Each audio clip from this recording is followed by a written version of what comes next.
Green for All, building an inclusive green economy strong enough to lift people out of poverty. The green economy brings hope to American cities.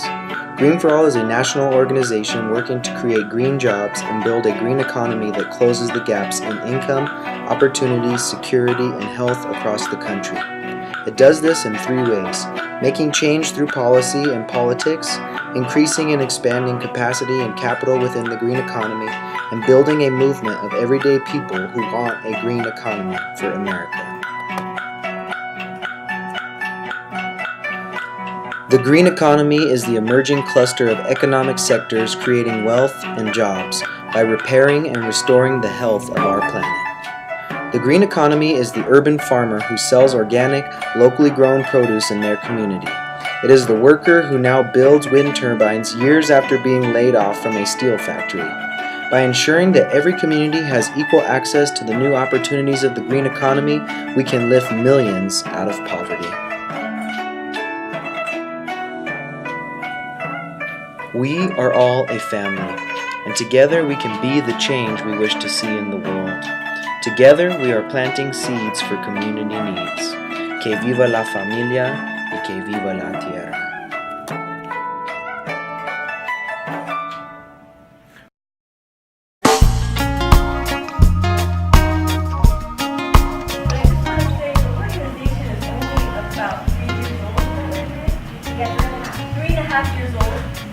And then it started as a campaign called Reclaim the Future out of the Ella Baker Center for Civil Rights. For folks who don't know the history of Ella Baker, she's a wonderful leader to learn about. She inspired Marquise's work, Brady, and so many others of us. But it started out as a campaign, and the idea was, first of all, climate change is real, recognizing that a green economy was going to develop no matter what. A green economy is going to develop because that's the nature of capitalism. People take advantage of opportunities as they arise. And there's an opportunity to deal with the reality of climate change. So we're going to have to use energy and things like that. And that if we look historically, low-income communities and communities of color have been left out of the economy, all these different ways of economic development. And so one of the main reasons that Green for All was founded was to make sure that our communities were not left out.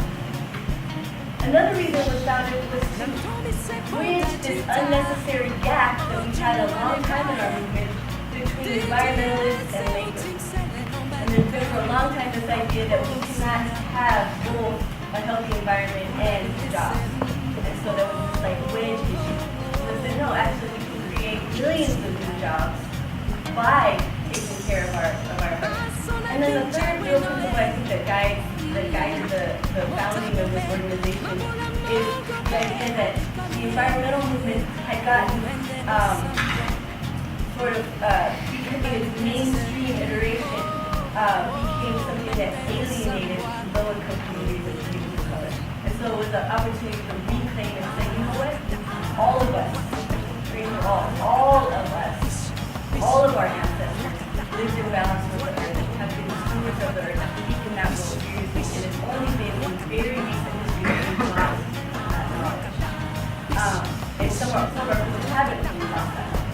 So it's reclaiming our place at the center of movement. Well, I think there's a lot of opportunities in the ag sector to support the green economy, but really I think we have the opportunity to change the paradigm to emphasizing social capital more than we emphasize monetary capital. And our philosophy is that if you work, you take home food.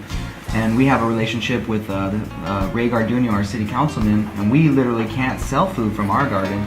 So it makes it really unique in that people come and they work, and then they take home food. So there's no money involved, and I can't tell you how special that is and how important I think that is, because low-income families are being left out of, some of the green movement. When you say try to go buy organic, I've seen a watermelon that's like this big cost $35. How's a single mom with 3 kids going to pay for a watermelon that's organic that's $35? But they can come grow it. We can teach them how to grow it. We can give them the seed. They can go grow it in their yards. So I really think we have the opportunity to totally change the paradigm and take the emphasis away from monetary capital into social capital.